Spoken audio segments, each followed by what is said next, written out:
Hey guys, and welcome back to the video. Today we're going to be going over Mike Pence / Nikki Haley election prediction against current President Joe Biden and current Vice President Kamala Harris. And we have former Vice President Mike Pence and former U.S. Ambassador of the United Nations, Nikki Haley. So I hope you guys enjoy this video. Subscribe to the YouTube channel, leave a like down below, click that bell to receive notifications when I post daily. And let's get into the video. So, safe electoral votes, I'm going to characterize for Nikki Haley being above a 15% margin of victory. Going to give them Nebraska, just not the 2nd district of Nebraska. I think that could go to Joe Biden because Joe Biden did flip that. From 2016, it was, again, a 2% margin of victory, and then he flipped it. Kansas was a likely margin, but really in general, it's only, a likely margin. Kansas was very close to a safe margin of victory. I'm going to put it as likely, but it basically is considered a safe state for the Republican Party.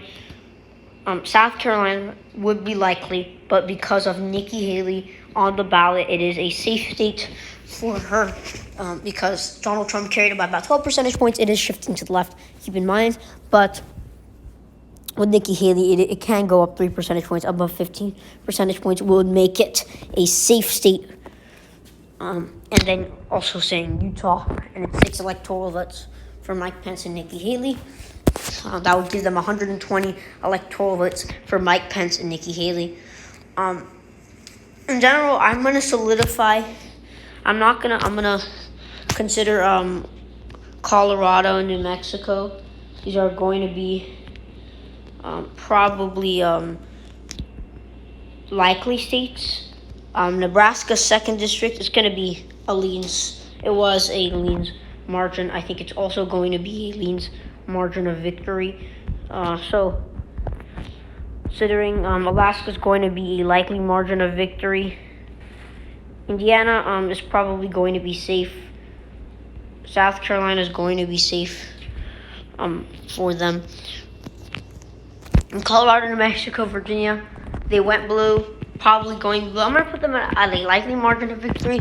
Obviously, there's going to be a more blue wave here, but I think, they could do, Mike Pence and Nikki Haley. They could try to perform better, these minority voters. And, I think it's going to be about 13-14%. I'm going to solidify New Mexico just because I think of the Hispanic population. Mike Pence is not going to win over those voters like Donald Trump did. He's going to spend more time on white voters. I'm going to give New Mexico as a safe Democratic state.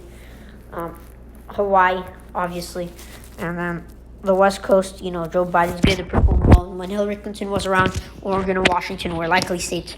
I don't think that's ever going to happen. One, they're shifting to the left, and two, Joe Biden and Kamala Harris perform well. Joe Biden probably better than Kamala Harris, but they perform well.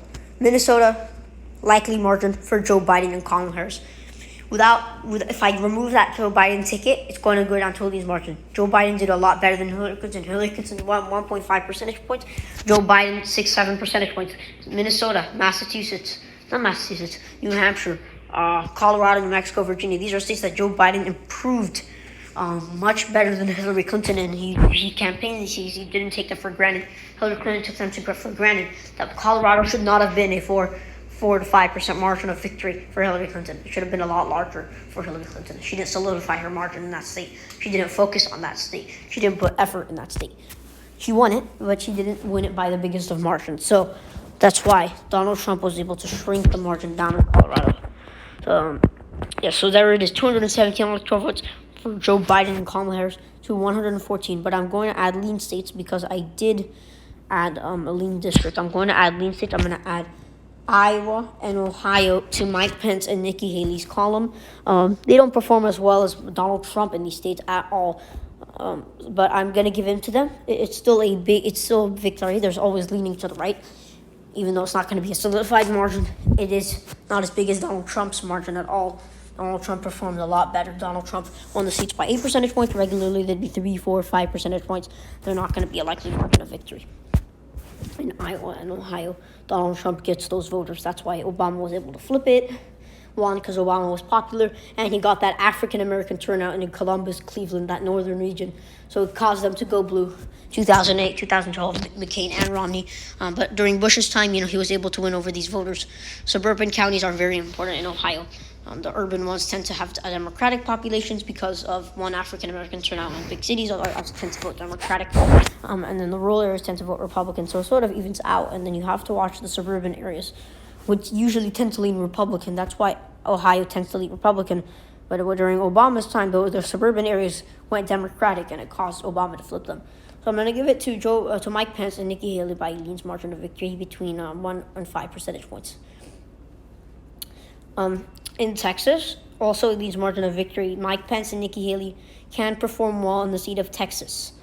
I think Texas is going to be a state that has been shifting to left. If you look at the big cities like Austin, Dallas, Houston, San Antonio, they've been shifting to left. Also, the southern region tends to vote Hispanic.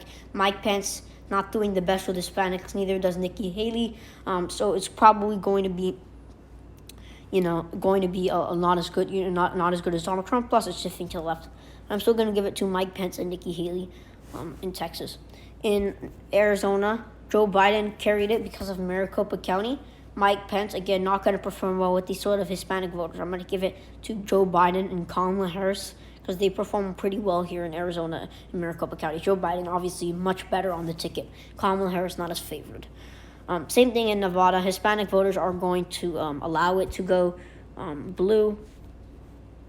Just in general, it's going to be because of Hispanic voters. They're going to definitely flip that state blue, Hispanic voters. I think because Joe Biden's on the ticket, it's going to be a Lean's margin of victory because, a lot of these white voters are going to come out in Reno. Washoe County is really the bellwether, even though Clark County is going to go blue because of these Hispanic voters. Joe Biden performs well with them. In Florida, Mike Pence and Nikki Haley, they have the upper hand here. This is a swing state. Republicans always have that slight majority. Now, I'm watching because Mike Pence is not going to flip a state like Florida like Donald Trump did. It's all about Mike Pence. It's all about Tampa Bay. It's all about Orlando suburbs. It's all about Miami-Dade County. Is Joe Biden going to do what Hillary Clinton did? Because then Mike Pence will not win the state. Because Mike Pence really needs... The question is Mike Pence going to win the Miami-Dade County like Donald Trump did? Trump didn't win the state. He didn't win Miami-Dade County. But he went up. Miami County is a county that goes 63% Democratic. And this election only went like 54%. So he shrunk down the margin and caused them to go from 1.2% in 2016 to 3.4%. Tripling his margin of victory in the state of Florida. Mike Pence cannot do that. Mike Pence is not that candidate that's just going to run in and appeal to these voters in the Rust Belt. Neither is Nikki Haley. So I'm going to give that to Mike Pence because I think he can perform well in the suburbs, in Tampa Bay and Orlando. But I don't think he's going to do as well as Donald Trump in these Miami-Dade because he's not going to win Hispanic voters, Cuban voters, and white, but he's going to do well with white voters. So Florida, I'm going to give it to Mike Pence and Nikki Haley under a 1% margin of victory for them. In Georgia, it was a victory for Joe Biden and Kamala Harris by a tilt margin of victory. But I think they can perform well in the suburbs. I think definitely, I think Mike Pence and Nikki Haley can perform well in the suburbs. I don't see a big Republican pickup. I think because of this African American turnout, Georgia shifting to the left. I think it's going to be a smaller margin of victory than Arizona because of their Hispanic voters. They tend to vote much more Democratic, but I'm still going to give it by at least margin of victory. I think it's still a solid margin for Joe Biden and Kamala Harris. Whereas for the Rust Belt, it's going blue. Mike Pence and Nikki Haley don't have that Rust Belt appeal. New Hampshire, it's going blue. West Virginia. It's not going to be a big victory for them. I think Joe Biden and Kamala Harris, they perform well in Wisconsin. Mike Pence and Nikki Haley, I'm actually going to bring Wisconsin down to a tilt margin. I think Wisconsin can become closer. Now, Donald Trump brought it to a tilt margin. Now, I don't see Mike Pence and Nikki Haley winning over these voters like Donald Trump did. I'm actually going to bring it back to a lean margin because I don't see that. It's not going to be a likely margin. Joe Biden is not Obama. Kamala Harris is not Obama. It's not going to come. Now, North Carolina, 318 or 236. Now, North Carolina is a state that's shifting to the left. African American turnout, in general, it's going to leave North Carolina going for Joe Biden and Kamala Harris. I think they could perform well in these states. African American turnout. You look at Charlotte, a lot of this area, obviously shifting to left, more minority voters. The African American turnout comes in, is going to flip blue. I'm going to give it to Joe Biden and Kamala Harris. Joe Biden a lot more favored than Kamala Harris to win the state. It was supposed to be a lot more favored, but I think Kamala Harris could do well with that African American turnout, appeal to those voters. I'm going to give it to Joe Biden and Kamala Harris, so that will give them another 16 electoral votes. That will put Joe Biden and Kamala Harris at 318, while surpassing the 270 mark. That does mean that Joe Biden and Kamala Harris will serve a second term in the White House, and Mike Pence and Nikki Haley will lose in 2024 with 220 electoral votes. Joe Biden, Kamala Harris. It is the same map as 2020, except North Carolina went blue, and the margins were expanded in the Rust Belt and the Sun Belt. Safer margin. So this is the final map, 220 to 318. I hope you guys enjoyed this video. Subscribe to the YouTube channel, leave a like down below, click that bell to receive notifications daily, and we'll see you guys in the next video. Peace out.